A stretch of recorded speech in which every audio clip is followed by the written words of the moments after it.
Okay, can I have your attention, please? Try to get the program rolling again.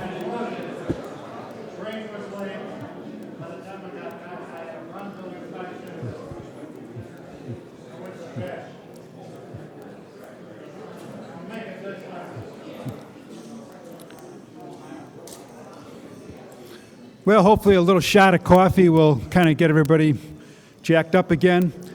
We've got an excellent presentation coming up.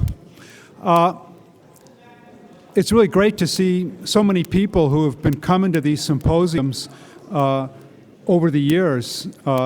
It's almost like a reunion of people interested in the Civil War in Chicago. So many folks I recognize from the roundtables as well. And if I am with friends, perhaps I could make a confession, and that is that I managed to get a PhD in history with barely reading a book about the Civil War. I had thought it was this great swamp of 50,000 books that I didn't want to get lost in.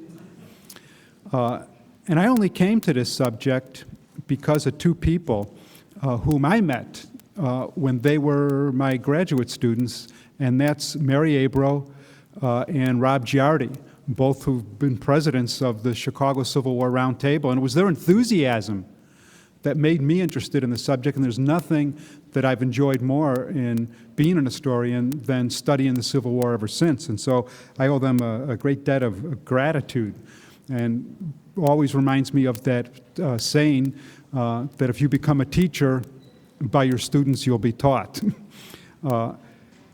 So I'm grateful to Rob, but I'm also very proud of Robert Girardi because he's gone ahead and done so much as an historian. He's the author or co-author of 8 books. Now, there's a lot of people sitting there with tenure in universities that can't go ahead and say that, but Rob Girardi can. And in addition to that, he's gone ahead and worked on exhibits and tours and public programs. He's been such a great supporter, I think, for all the roundtables in the Chicago area. Now, there's another Rob Girardi out there who is a writer of detective novels and has fancy contracts with Random House and other major publishers. That's not, of course, our Rob. But our Rob is a true detective for the Chicago Police Department. And that kind of dogged determination and investigation that he's used to go ahead and round up some of the more violent criminals in Chicago, he's put on the path of all sorts of fantastic Civil War subjects. And I'll just point out his most recent publication, just coming out now, The Civil War Generals, which is a fantastic, if somewhat gossipy, story of what the generals, the Civil War generals, thought about each other. But without any further ado, I'm very happy to introduce Robert Girardi.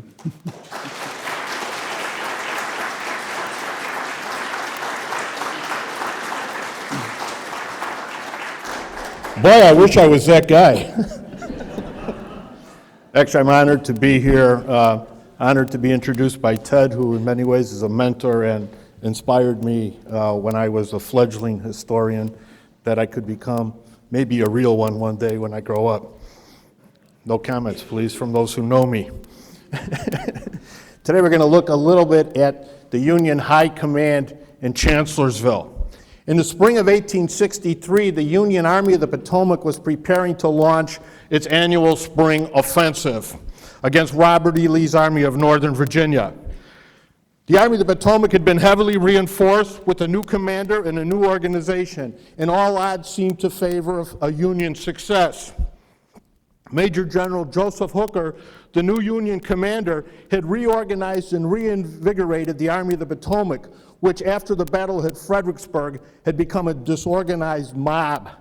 Hooker's reinvigoration of the Army was more substantial and more profound than even the reorganization after the first Union disaster at Bull Run.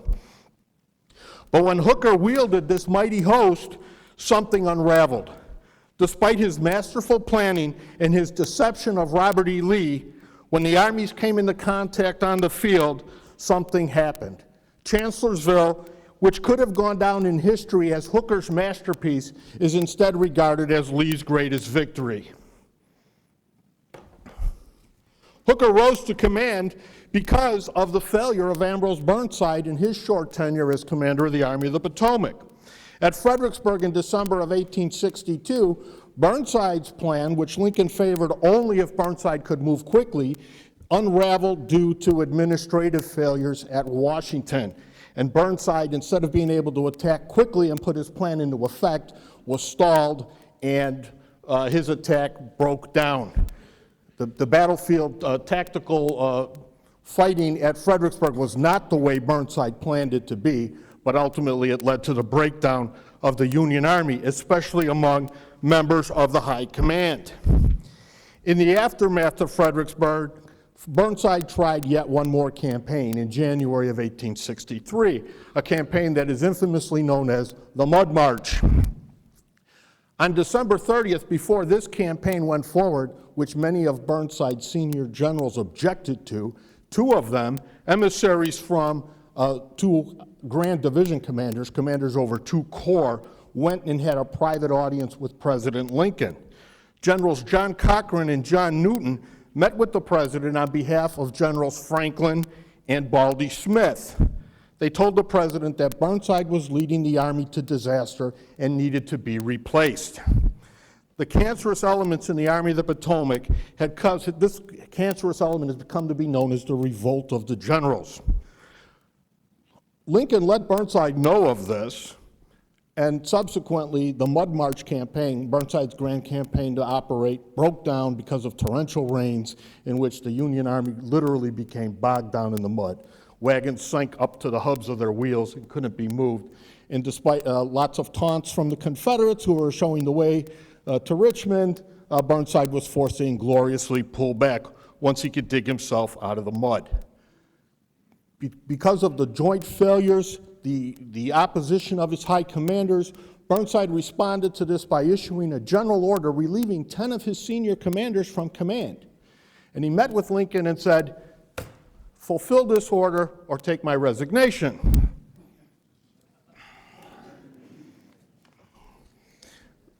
Missed that one. Lincoln reacted by accepting Burnside's resignation. Surprise, surprise. And then removing some of those senior generals that Burnside had recommended. Lincoln did both. He removed Franklin, Smith, Cochrane resigned, and Newton later was relegated to a Western command later in 1863. The result was a dramatic restructuring of the high command of the Army of the Potomac, which had all practical purposes been decapitated. Gone were Army Commander Ambrose Burnside, Grand Division Commanders Sumner and Franklin, Corps Commanders Franz Sigel, William Baldy Smith, and several division commanders. The much publicized court-martial of Fitz-John Porter, who was held responsible for the debacle that happened to John Pope at the Second Battle of Bull Run, was also widely publicized at this time. This was a clear message from the Lincoln administration that the generals better stick to fighting and leave politics aside. Only as a result of these moves, only 5 of the 19 Corps and Division commanders that fought with McClellan on the peninsula remained with the Army of the Potomac. This left Lincoln with a difficult choice, which nobody but he could have or would have made. Lincoln chose Joseph Hooker to replace Burnside. Now, Hooker had been one of Burnside's worst critics, and so this was a controversial move. Lincoln let Hooker know in no uncertain terms that he was aware of Hooker's machinations against Burnside, and that he also had heard rumors of Hooker saying that the country needed a dictator. And so in one of the most famous letters, you probably all have heard this letter before, but since I'm up here, I get to read the whole thing, and I'm going to do it. This is Lincoln's letter. It's one of the most extraordinary documents, I think, in our military history. General, I have placed you at the head of the Army of the Potomac. Of course, I have done this upon what appear to me to be sufficient reasons. And yet I think it best for you to know that there are some things in regard to which I am not quite satisfied with you. I believe you to be a brave and skillful soldier, which of course I like. I also believe you do not mix politics with your profession, in which you are right. You have confidence in yourself, which is a valuable, if not indispensable, quality. You are ambitious, which within reasonable bounds does good rather than harm. But I think that during General Burnside's command of the Army, you have taken counsel of your ambition and thwarted him as much you could, in which you did a great wrong to the country, and a most meritorious and honorable brother officer. I have heard in such a way as to believe it of your recently saying that both the Army and the government needed a dictator. Of course, it was not for this, but in spite of it, that I have given you the command. Only those generals who gain successes can set up dictators. What I now ask of you is military success, and I will risk the dictatorship. The government will support you to the utmost of its ability, which is neither more nor less than it has done and will do for all commanders. I much fear that the spirit with which you have aided to infuse into the Army of criticizing their commander and withholding confidence from him will now turn upon you. I shall assist you as far as I can to put it down. Neither you nor Napoleon, if he were alive again, could get any good out of an army while such a spirit prevails in it. And now, beware of rashness. Beware of rashness, but with energy and sleepless vigilance, go forward and give us victories. Yours very truly, A. Lincoln. Would that Hooker had obeyed. Now, Hooker treasured that letter and kept it. It was one of his most precious possessions for the rest of his life. Joseph Hooker rose to Army command with a mixed record of achievement and intrigue. He was personally brave to the point of rashness, and he had a reputation for hard fighting, hard drinking, and gambling. He was also known for a tendency to severely criticize anyone under whom he served. He was a good general, but he was a bad subordinate. Hooker had been brevetted 3 times during the Mexican War, but the post-war years he had frittered away his fortune and reputation in California, where he ended up as little more than a beachcomber. With the coming of the Civil War, after the Battle of Bull Run, Hooker had an audience with Lincoln in which he told Lincoln that I'm a much better general than anybody you had on the field at Bull Run. Modesty was one of his faults. Hooker quickly rose in rank and reputation, leading a division at Williamsburg and a corps at Antietam, where he was wounded in the opening stages of the battle. He used his time recuperating from his wounds to court political cronies in Washington, to lobby hard with the radical Republicans, even though he had been a Democrat all his life. He was among the severest critics of Burnside, and when he attacked Marye's Heights at Fredericksburg, he did so, in his words, until he lost just enough men to obey orders. Now Hooker was in command. His job was to restore the Army to fighting trim and to defeat Lee. But the Army of the Potomac would be marching with an entirely new command structure of generals, many of whom were novices in their positions. Hooker eliminated the grand divisions, that is, 2 corps under 1 man, and reverted to individual corps. He also stymied the efforts of Henry Hunt to reorganize the Army's artillery.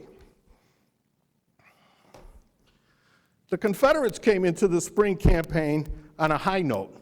A series of brilliant victories all summer and into the fall and winter of 1862 had instilled the Army of Northern Virginia with a feeling of invincibility, not only in itself, in the fighting men themselves, but also an unswavering confidence in their commanding generals, the most notable of whom were Robert E. Lee, the commander, and Thomas J. Jackson, better known as Stonewall.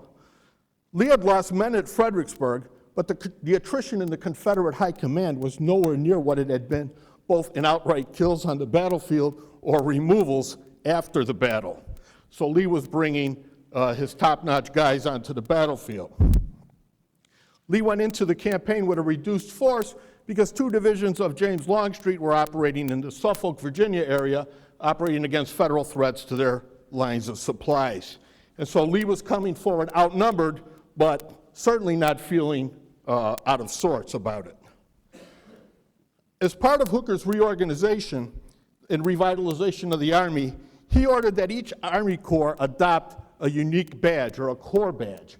This was seen by the soldiers as a sign of unit pride, but its real purpose was to provide the provost marshals identity of who these guys were that they saw on the roads.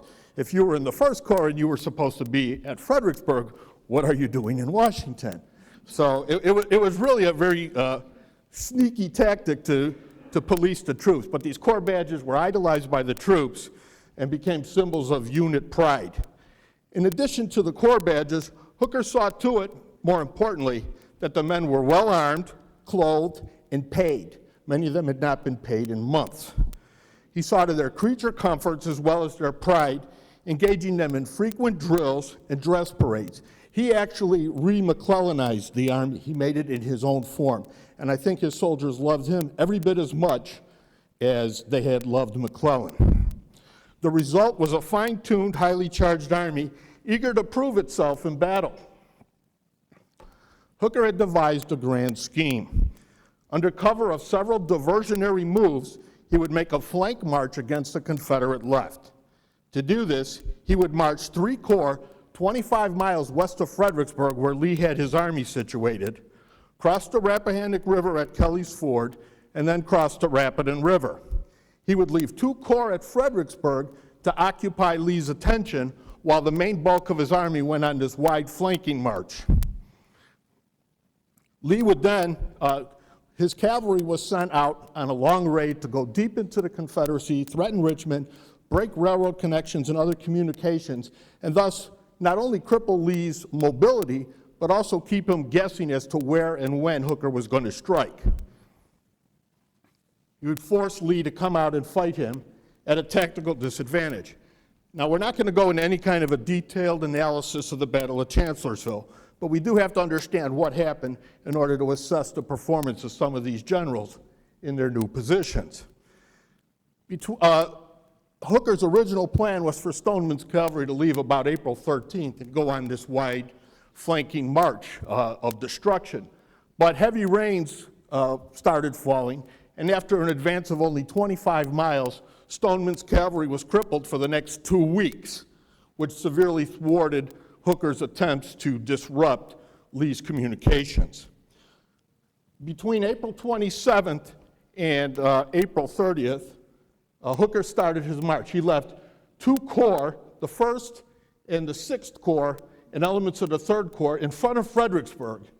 He was going to keep Lee occupied here. Those troops were meant to threaten Fredericksburg and occupy Lee's attention fully, while the rest of the army made this wide 25-mile march, secured the various fords along the way, and then came up through the area known as the Wilderness to the Chancellorsville Crossroads and move east. The idea was to keep Lee trapped between a very strong force here and a very much larger force here and smash him from both ends. Meantime, Lee would not be getting supplies from down here if Stoneman had done his job.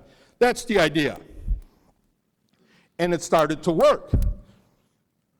Lee was, in Hooker's words, Lee was going to have to fight him on his own ground or ingloriously fly. Unfortunately, Hooker was depending on Lee doing what he anticipated Lee doing, and Lee seldom accommodated federal plans. Instead, as the Union corps advanced, they were able to get on Lee's flank. The flanking march was successful. Lee had no idea. He knew the Federals were moving, but he wasn't sure where they were going or what their intent was. But in front of Fredericksburg, the force there made a feeble demonstration, leading Lee to believe that this was just a feeble demonstration. And therefore, the real threat was where he didn't know it was. So that's what he went to confront. Lee decided to divide his army, leave a small holding force in front of Fredericksburg, and start marching to the west to find Joe Hooker. Now, as George Meade, who led the 5th Corps, a brand new corps commander, when he got to the crossroads and realized that Hooker's movement had succeeded, he was jubilant. He said, "Hurrah for old Joe, we're on Lee's flank and he doesn't know that we're here." Then he found out that Hooker had already decided to pull back a little bit and wait for Lee to come to him.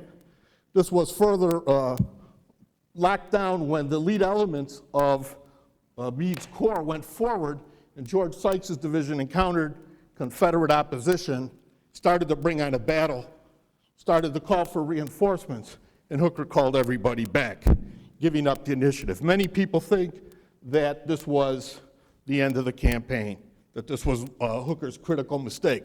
Hooker believed that he could do a Fredericksburg in reverse. Now that he had Lee reacting to him, go behind fortified lines and make Lee attack, because he still had this sledgehammer of Sedgwick and the First Corps that could come in Lee's rear. No matter what he did, Lee was still between two strong federal forces and outnumbered more than 2-to-1 in overall manpower. Now, that was the plan. Hooker pulled back, much to the chagrin of his generals, who were not at all happy at this point, and some of the men began muttering as well. On May 2nd, as Hooker is redeploying his forces, that's the day when Stonewall Jackson makes his vaunted flank march. Hooker believes that Lee is actually retreating, that he's realized he's in a tough spot and he can't get out of it, and so he has two alternatives: to fight at a disadvantage or to retreat. So Hooker presumes, based on some reconnaissance, that Lee's doing what a prudent man would do, retreat. But that's not Robert E. Lee. Hooker sends orders to his corps commanders. The 11th Corps is stretched out here on the far flank of the Union Army to protect that flank, just in case. But Oliver Otis Howard, who's commanding that corps, disregards or poo-poos that instruction and leaves that flank vulnerable. And of course, guess where Stonewall Jackson attacks? The Confederate attack on the night of May 2nd rolls up the Union flank and starts pushing them back. Jackson gets wounded, so does A.P. Hill, his senior subordinate, and Jeb Stuart ends up taking command of Jackson's troops. Meantime, the First Corps, earlier in the day, had been ordered to march from Fredericksburg over here somewhere, all the way up to come and bolster Howard's flank. They don't get there in time. On May 3rd, the next day, because the Federals were able to stall Jackson's advance, they actually stopped that attack cold. And the next day, Hooker still is in a very good position to be able to attack, if only he will. But he's still stuck on defensive mode. And instead of counterattacking now with everything, because he has many fresh troops on the field that haven't fired a shot, he waits for the Confederates to start pressing. And he makes another mistake. He yields up a piece of ground, an open clearing called Hazel Grove. Instead of holding that ground, he gives it up to the Confederates, a free gift. And the Confederates lose no time in seizing that ground and placing 30 pieces of artillery there, with which they start bombarding Hooker's headquarters at Chancellorsville. Hooker gets knocked cold by a cannon shot that knocks down a pillar, and the Union High Command is stymied for a while. When Hooker regains semi-consciousness, he orders a withdrawal north from Chancellorsville to solidify a stronger defensive position. Meantime, at Fredericksburg, Sedgwick is finally doing something, and he starts to attack at Fredericksburg to try to hook up with Hooker. Now Lee is firmly between Hooker and Sedgwick, who's resisting his attacks all day. Lee pushes forward when Hooker gives him that ground, and Lee is actually able to reunite his divided force, now in between Hooker and an isolated John Sedgwick at Fredericksburg. Lee's idea is destroy the isolated force and hold off whatever Hooker's going to do to me. But Hooker's not going to do anything because Hooker's waiting for something to happen to him. And so Hooker remains idle for most of May 4th while Sedgwick is getting pounded. And during the night of May 4th, Hooker holds a council of war and decides to withdraw. Sedgwick has fought off Lee all day, and he's also able to escape across the river, and the campaign of Chancellorsville ingloriously ends with Hooker's retreat. What happened? Hooker started out the campaign in grand style, boasting he was going to thrash Bobby Lee. Keeping Lee off guard, he successfully made his sweeping flank move, but when Lee attacked rather than retreat as he was expected to do, Hooker backed off and canceled his advance, and he took up a defensive position, which infuriated many of his senior generals who disagreed with him. Some of them claimed he lost his nerve at a critical moment. One of these was Darius Couch, who wrote the account in Battles and Leaders. We'll have something to say about him in a moment. Or, perhaps Hooker was right in that He had a reasonable belief that Lee would have to attack him, and why go on the offensive if you could have your enemy attack you? By now, the generals were learning the power of fortifications. Now, adding to Hooker's problems in command was a continual breakdown of the telegraph lines. This was one of the first times that the Army was using telegraphs to forward information back and forth. But the telegraph kept breaking down between Hooker's headquarters and Sedgwick, and so for much of this campaign, Sedgwick is operating on his own. And we'll say something about Sedgwick in a moment. Now, when Hooker did make contact and was pushing the enemy forward, he decided to stop. And this was the other mistake that he made. Instead of pressing him, Hooker let Lee get away with one. When he saw Stonewall's at March, he believed it was a retreat. And even though he allowed Dan Sickles' Third Corps to attack, it was just a probing attack meant to harass rather than inflict serious damage. When Howard's flank collapsed because of Stonewall's attack, Hooker wasn't even aware that the attack had started. It's another one of those magical acoustical shadows that always seem to affect the Union Army and on occasion the Confederates. Usually the Union generals tended to be deafer than their Confederate counterparts, and this was one of those occasions. Then, despite stalling Stonewall's attack, Hooker still had the advantage. Stonewall was stopped cold, but the next day, instead of going on the offensive, Hooker remained on the defensive, gave up critical ground, and ironically, the very ground he gave up was responsible for the injury, which pretty much took him out of the battle. The Confederate cannon at Hazel Grove fired rounds that shattered one of those pillars while Hooker was leaning at it, and he was severely concussed during the rest of the battle. Later that night, at a council of war, despite the fact that most of his corps commanders opted to remain and fight, only 2 dissented, he decided to retreat, thereby giving Lee his greatest victory. Now, Hooker was never one to accept blame. He found fault with everybody, and he tried to pass the blame on many of his subordinates. This is Hazel Grove. This is where the Confederate placed their artillery and bombarded Hooker's headquarters. According to Colonel E.P. Alexander, who was the Army of the Northern Virginia's artillery commander, this was the most gratuitous gift of a battlefield in history. Some of the Union Corps commanders, before they were ordered to evacuate this, sent messages to Hooker, "We have to hold this ground." 3 times, Hooker said, "Leave," and finally they did. This is Chancellorsville. This is the house that Hooker was using as his headquarters. You can see some of these pillars on the porch, one of those big heavy wooden beams. Anybody been there? The house no longer stands. Thanks to Joe Hooker, this is what it looks like now. Well, that's what it looked like after the battle. Now what it looks like is an outline of a foundation on the ground, which is probably cordoned off courtesy of our federal government.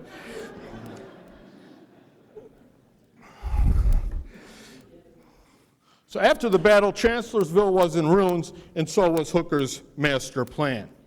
Now let's talk about some of the people responsible for these decisions and some of the roles that they had in this Union debacle. This is Daniel Butterfield, Hooker's chief of staff. Hooker had originally wanted General Charles Stone, who had fallen under a cloud and took the responsibility for the disaster at Ball's Bluff in the fall of 1861.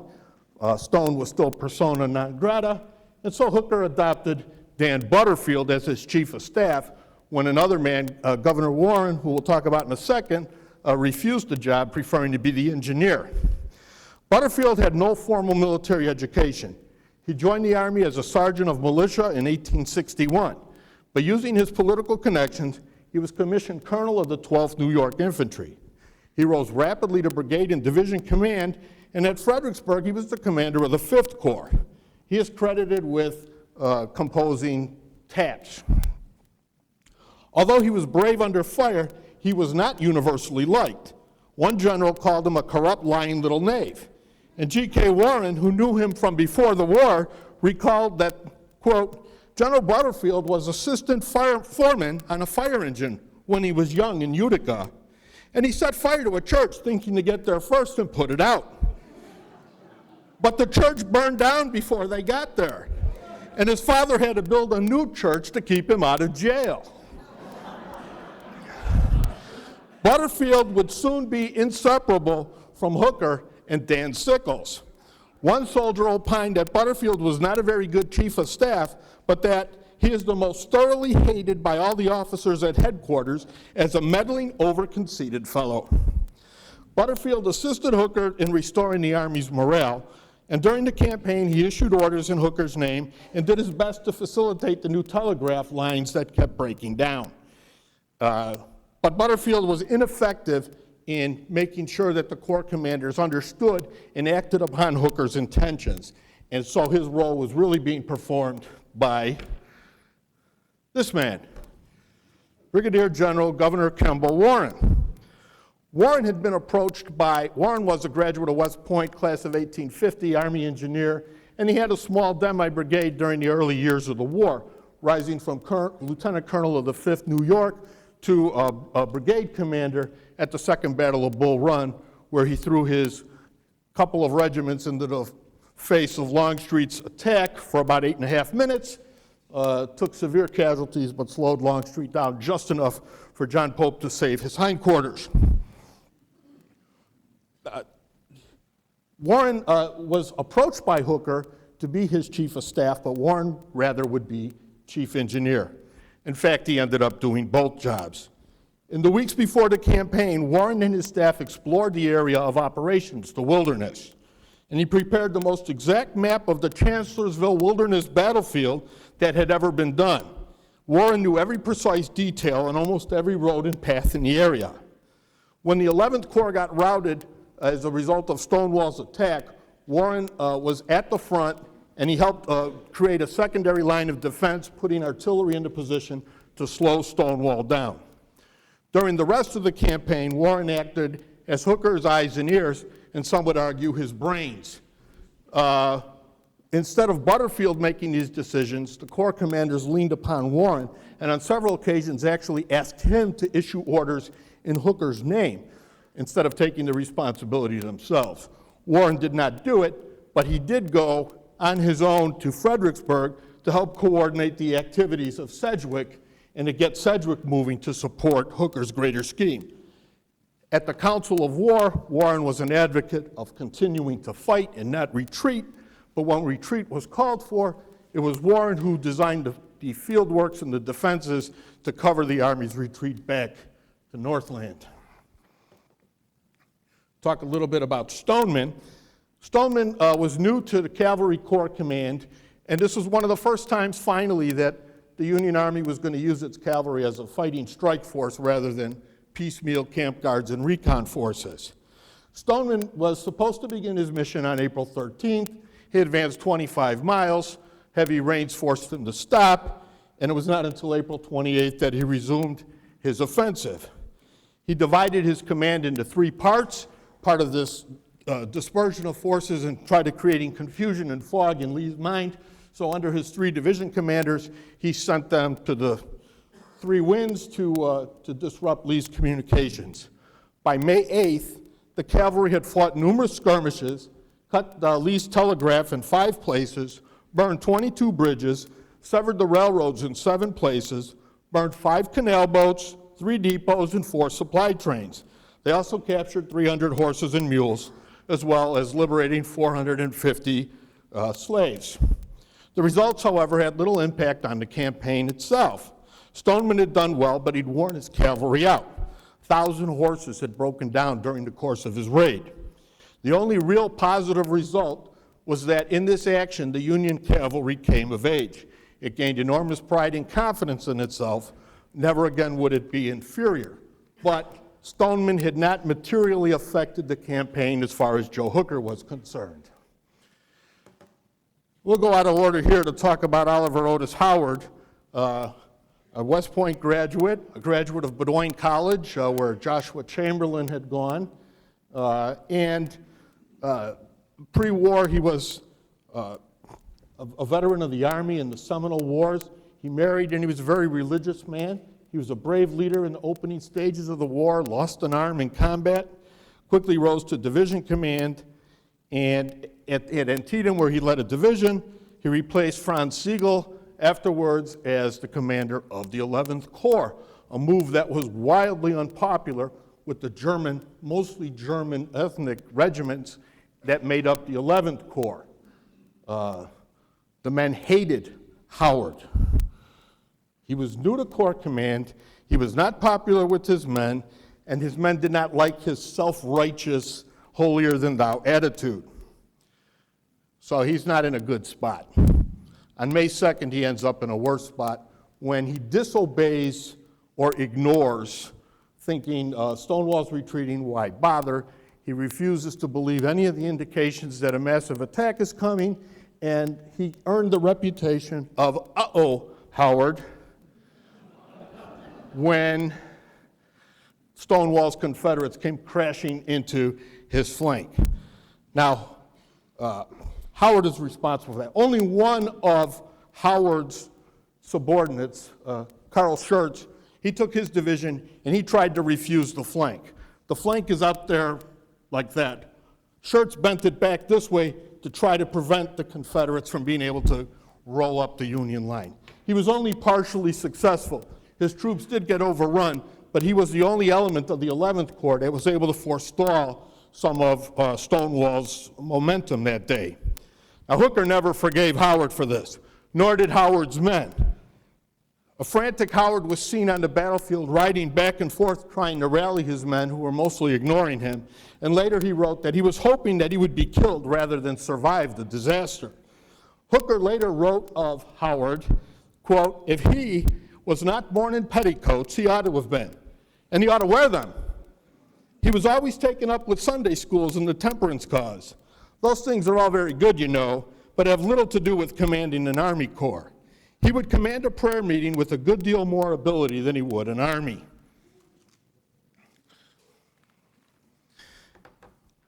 One of the senior Corps commanders in the Army was John F. Reynolds of Pennsylvania, an 1841 graduate of West Point and a veteran of the Mexican Wars. He served against the Indians on the plains in the Mormon expedition, and he actually taught at West Point. In the opening days of the war, he led the 14th Infantry, and he was promoted to Brigadier General in August of 1861 and assigned to the Army of the Potomac. He led a brigade on the peninsula, was captured at Gaines's Mill, and returned to command a division during the Second Bull Run campaign. At Fredericksburg, he was in command of the 1st Corps, but he failed to reinforce Meade when Meade made his breakthrough at the Slaughter Pen Farm. At Chancellorsville, Reynolds, who was supporting Sedgwick, was ordered to march to the far right to reinforce Howard on the flank, but he didn't get there in time. His nightmarish march was repeatedly delayed, and he was still on the move when Howard was attacked and routed. When Hooker called the Council of War on the night of May 4th, Reynolds proceeded to vote for battle, but although the vote was 3-2 to continue, Hooker decided to retreat. Reynolds, who had gone to sleep after giving his proxy vote to Meade, woke up and muttered loud enough for Hooker to hear, "What was the use of calling us together at this time of night when he intended to retreat anyhow?" The 17,000-man 1st Corps was not engaged at Chancellorsville and suffered only 300 casualties during the entire campaign. Reynolds would become one of Hooker's most vocal critics after this campaign. The senior Corps commander at Chancellorsville was this man, Darius Couch. Commanding the 2nd Corps, he graduated from West Point in 1846. He served in the Mexican and Seminole Wars and served in various capacities before the Civil War. He briefly commanded the 7th Massachusetts Infantry, but was quickly promoted to Brigadier General, and he led a brigade and a division on the peninsula and at Seven Pines. After Antietam, he was promoted to Major General, and he was given command of the 2nd Corps. He was the senior Corps commander at Chancellorsville, but he was an avowed McClellanite, and he despised Joe Hooker. Now, much of what we know about Chancellorsville, Couch wrote the much quoted and much read account in Battles and Leaders, but it's very self-serving and very anti-Hooker. Surprise, surprise. Leaving Gibbon's division at Fredericksburg to support Sedgwick, Couch went on the move with the rest of Hooker's Grand Flank March. He was one of those who was outraged when Hooker went on the defensive and surrendered the initiative, later claiming in that Battles and Leaders account that Hooker looked like a beaten man. Couch vehemently opposed abandoning the high ground at Hazel Grove, and he was trying to get Warren to supersede Hooker's orders and keep them there and go intercede. Hooker would have none of it. However, when Hooker was incapacitated, actually he was knocked senseless. His staff thought he was dead for about 15 minutes when that shell hit the pillar and knocked him cold. He probably had a severe concussion. Hooker refused to surrender command to Couch, who should have taken it.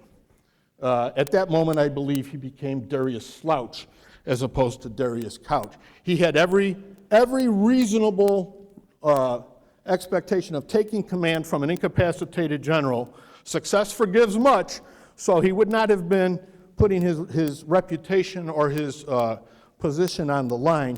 Here's a general that's obviously not capable of continuing. I'm the senior guy. It's my command. Send Hooker to the rear and take over and go on the offensive, which is what he should have done. Instead, he did nothing. When Hooker did turn over command to Couch, he said, pull the army back, and that's all Couch did. He showed his true mettle at that point. Later, he would become Hooker's greatest critic, the person most often quoted for Hooker losing his nerve, but I submit that this man also lost his nerve in his moment of opportunity. Later, after the campaign, Couch resigned rather than serve further under Hooker, and he and Reynolds actually went to Lincoln and lobbied to have Hooker removed.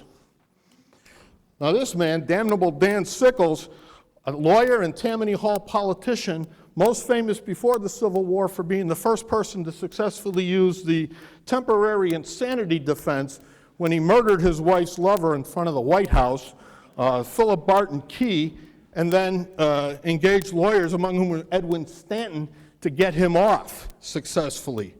At the outset of the war, he achieved a position as general the way any good soldier does, with money. He bought a command, raised a unit, and was put in charge of it.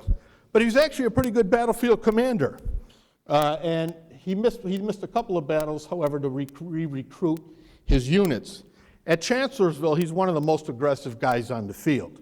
Brand new to Corps Command, he wants to attack Stonewall, is only given partial permission to do so, goes forward and has to be restrained from going forward. Later, it's his troops on Hazel Grove, and Sickles is demanding not to give up this ground. He's ordered off, and disaster follows. A month and a half later, at Gettysburg, Hooker decides on his own initiative to seize similar ground to that which he had been ordered to abandon at Hazel Grove, probably remembering that. And I think that his experience at Chancellorsville had much to do with the decision he would make at Gettysburg. Meade, also new to Corps Command, is usually not regarded as being an aggressive general, but he was during this campaign. In fact, when Sickles is being beleaguered at Hazel Grove and ordered to pull back, Alexander Webb, who's a division commander in the Second Corps, recalls that he's never known anyone so vehemently to advise attack upon the field of battle as Meade was that day. Meade had been aggressive at Fredericksburg. Meade had been aggressive in almost all of his battles, but he doesn't have that reputation for a reason we'll explore at another time. Meade was a career Army man, an engineer, and a veteran of the Mexican and Seminole Wars before this. Now, the Fifth Corps was not heavily engaged at Chancellorsville, and Meade was one of those protesting the retreat, and he was actually given the job of covering the retreat of the Army. And this was one of the other senior Corps commanders, John Sedgwick, who's charged with a large bulk of the Army in front of Fredericksburg, and then those pieces get taken away from him as he fails to do anything with it. Sedgwick was an 1837 graduate of West Point, career Army man and a veteran of both the Seminole and Mexican Wars, as well as against the Plains Indians. After Bull Run, he became a brigadier general, and he was leading a brigade and a division during the Peninsula Campaign. At Antietam, he's leading a corps. At Antietam, he's leading a division, and when his division goes forward into battle, they march into a murderous crossfire, and he loses 2,200 men in just a few minutes. Sedgwick never recovered from that. He was never aggressive, but his experience at Antietam cured him of any breakdowns where he might have impulses toward aggression. Given this detached command at Chancellorsville, he was lackluster and unimaginative. He focused narrowly on orders, and rather than making efforts to find out what was going on or maybe what would be required of him, he waited until somebody told him. It was his feeble demonstrations that tipped Lee off to the fact that there was no real threat here at Fredericksburg and allowed him to go on and operate against Hooker on the other end of the Union line. Finally, when Sedgwick did go forward, it was only because Governor Warren left Hooker's headquarters, rode all night to get to Sedgwick to let him know what Hooker wanted him to do and how to do it, and then pushed him to go attack at Mary's Heights, where finally, when the Union goes forward, they're able to push away the small Confederate force that's there. This is the famous photo after Sedgwick's attack at Fredericksburg, and then push on towards Salem Church in an attempt to connect with the balance of Hooker's army. Keep in mind, Lee is still between these two, and if Sedgwick can come up and attack Lee while Hooker's waiting for Lee to attack him, somebody's going to shoot. Since Hooker's not going to do it, and since Lee is trying to prevent Sedgwick, it's all upon Sedgwick. But Warren has already gone back to report to Hooker, and Sedgwick advances slowly, cautiously, worried more about what's going to happen to him than about what he can do. He still outnumbers these forces he's facing by more than 2 to 1. On May 4th, Lee sends reinforcements to Sedgwick. Hooker's sitting there all day long, still in a daze, still waiting for Lee to do something, still waiting for Sedgwick to do something. Lee now pulls his troops away from Hooker's front and sends them to try to crush and destroy Sedgwick. Sedgwick is able to fight him off, and then later in the night, cross the river there at the ford, at Banks's Ford. So Sedgwick will fall under a cloud for his lack of aggression here at Chancellorsville. Now here's Henry Slocum in command of the 12th Corps, and he is in charge of that big flank movement. He's a graduate of West Point in 1848, veteran of the Seminole Wars, and a veteran in all the armies. He makes his way up to Corps Command. At Fredericksburg, where he's first in charge of a corps, he sees no action. He's not very aggressive, not very imaginative, and in fact, the troops are quickly to rename him Slow Come. In fact, when Hooker is having his meeting of corps commanders on the night of May 4th, deciding what to do, Slocum arrives after the meeting. He's slow to get to that. So, although the 12th Corps was heavily engaged in the fighting, it really was not a factor in terms of what was going on. Now, Meade, who was assigned to protect the rear of the army as it withdrew across the Rapidan, was pleased to be working with Warren, who crafted the defenses and made sure that these bridges were long enough because of the flooding of the rivers. Some of the bridges had been too short earlier in the campaign, and the two of them solidified the working relationship that they would enjoy for the next 2 years. After this debacle, criticism of Hooker came from all quarters. Lincoln was depressed and upset because Hooker had not put in all his men, as Lincoln had urged before the campaign. Charles Francis Adams, who was serving in a cavalry regiment, wrote, "I infer that Mr. Hooker had a narrower escape from being the greatest man living than even General McClellan. If he had done anything on God's earth except retreat, if in fact he had done anything at all, instead of folding his hands after the first crossing of the river, he must have been successful." Hooker is later reputed by Slocum and others to say that he failed because for once he lost faith in Joe Hooker. Others claim that he liked to talk big, but he failed whenever he was faced with a challenge, like he always did at the poker table.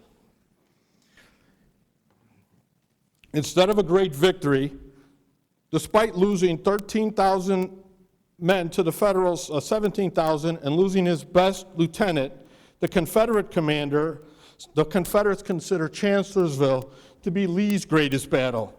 In fact, it is more correct to state that the battle was lost by the Federals and not won by the Confederates. This fact was paramount in the minds of the Union soldiers who had been tried severely and withstood the fiercest assault that the Confederates had ever made upon them. They were still in position to do something about it. Their generals put them in an unfavorable spot. They still fought the Confederates to a standstill. Lee continued to be aggressive. The Federal soldiers were ordered to fall back, and they still had fight in them. They did not believe they had lost this battle. They believed their superiors had given away this battle.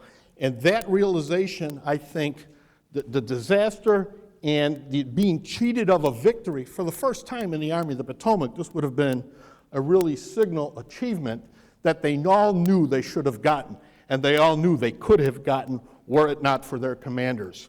They made up for this at Gettysburg 6 weeks later. Joe Hooker may have lost the battle, but he created the Army of the Potomac in his own image. Now, ironically, Lee was considered the battle to be a disaster. He didn't consider it his greatest victory. This is what Lee said. Our people were wild with delight. I, on the contrary, was more depressed than after Fredericksburg. Our loss was severe, and again we had gained not an inch of ground, and the enemy could not be pursued. Now, the lost cause Confederates have always used the mortal wounding and death of Stonewall Jackson as the great what-if point of the war. Oh my God, we could have had our cause if only Stonewall hadn't died. You know, Lee says, Jackson lost his left arm, but I've lost my right. And this has been perpetuated. I mean, there was a shrine, not Stonewall Jackson's death place, the shrine. Here's the memorial, here's the memorial. Here's the memorial to his arm. What other body part has its own grave that's visited annually and wreaths and flags are placed upon it? And at Lexington, where both Lee and Jackson are buried, it's treated as holy ground. These are holy places when you visit, and Yankees like me are not welcome there. No such shrine exists for Joe Hooker. This is the way that he's remembered. The red light district of Washington, south of Constitution Avenue in Washington, was commonly known as Hooker's Division. Charles Francis Adams referred to Hooker's headquarters, quote, as a place to which no self-respecting man likes to go and no decent woman could go, a combination of barroom and brothel. Okay? Hooker was removed from command in the opening stages of the Gettysburg campaign. Yet he remained in the Army and led the combined 11th and 12th Corps to success during the Chattanooga campaign, winning battles at Lookout Mountain, Missionary Ridge, and the opening stages of the Atlanta campaign, when, guess what, he fell afoul of his commander, William T. Sherman, a crony of Grant, and his criticism of Sherman led to his downfall.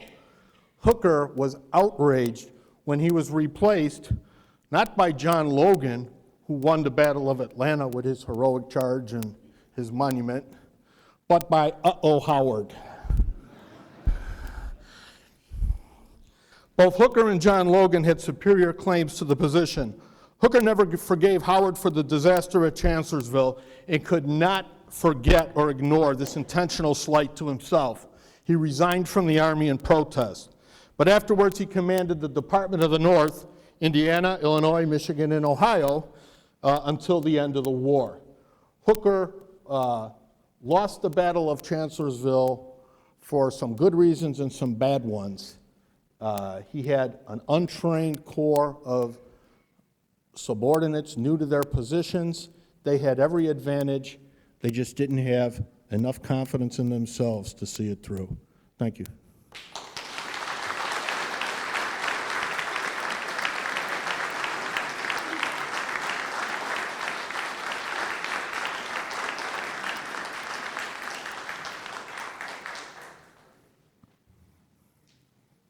Tomatoes? Yes, sir. With the element of surprise lost, did the topography of the wilderness and the difficulty of maintaining a line, did that cause Hooker not to attack, or was it just sheer lack of nerve? See, the lack of nerve story comes from Darius Couch in his Battles and Leaders article, and Admiral Doubleday and some other people who felt slighted by Hooker and did not like him. If you read Bigelow's history of the battle and some of the papers of these other generals, Hooker didn't really lose his nerve. He felt that there's evidence to show that Hooker really believed that, okay, you know what? I came here to whip Lee.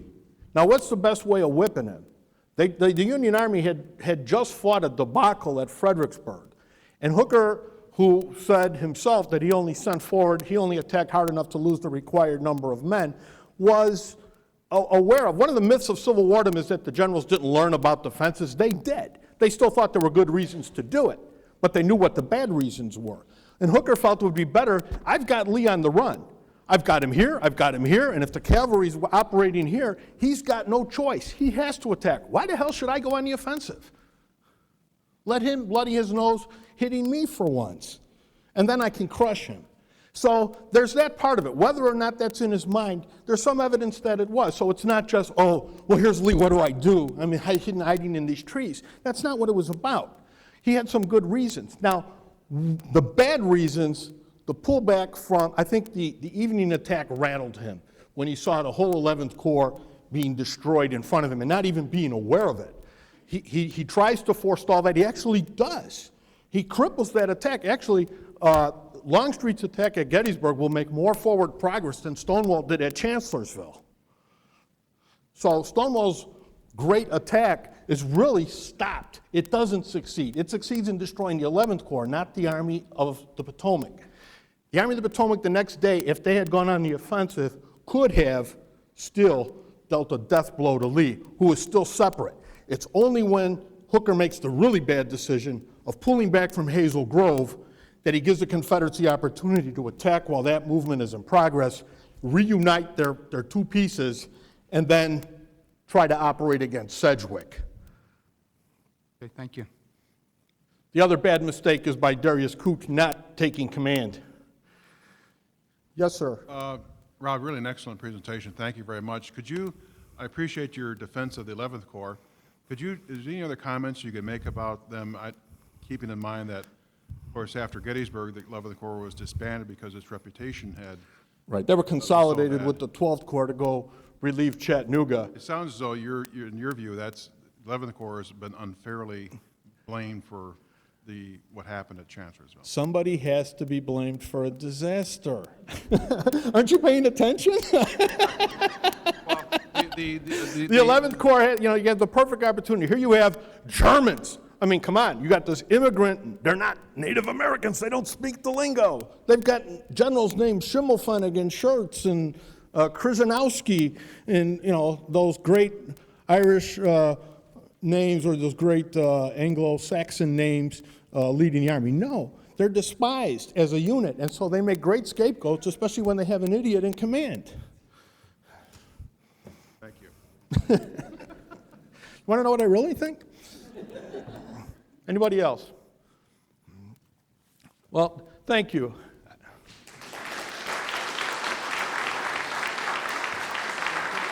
Thanks.